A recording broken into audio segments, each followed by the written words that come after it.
Wealthy, middle class, and even working class folks are often sheltered from the realities of financial poverty. It's easy for them to sit back and say, why don't those people just work harder? Why don't they get a checking account instead of paying outrageous fees at those check cashing places? Why don't they act like me? In the next story, a university professor gets to know some folks living in poverty and gets a real education.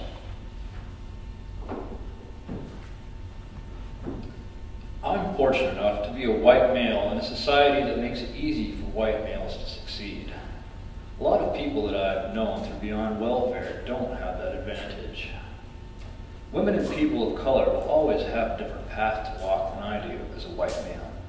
So there's a recognition of social conditions that have allowed me to succeed, but I can see that same conditions have limited other people. I think circumstances make a difference. I came from a blue-collar family in Kansas City, and I worked hard. I got degrees, and I got good jobs. But I think I benefited from the fact that I'm a white male.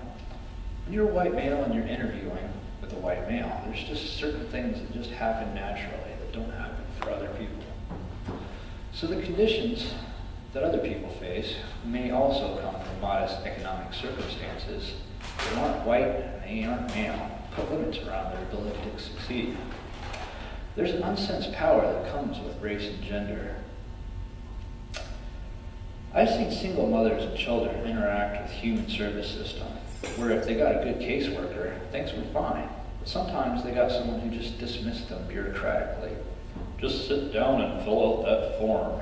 They wouldn't have talked to me as a white male that way. They talked to them that way. One person I had a long-term association with was a black male in Story County. He got a ticket because he was speeding. He had unpaid parking tickets, and so he was arrested. The things that he could do and not do surprised me. I'd be, well, of course, you just go in there and demand so-and-so. To me, in his circumstances, it'd be a natural thing to do, but he actually felt as though he were in jeopardy. He really couldn't push his lawyer or the prosecuting attorney to be more lenient or take certain things as evidence, because he would then alienate them and would be an even deeper hole. He felt that if he pushed for his rights, it wouldn't work out for him.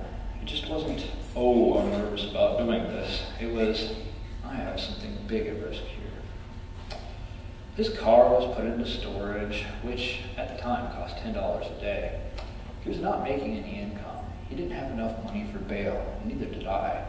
Not that amount of bail. He was never going to get ahead. Even if he waited for his court date to come up, it was going to take 60 days for that to happen. He was incarcerated in the meantime.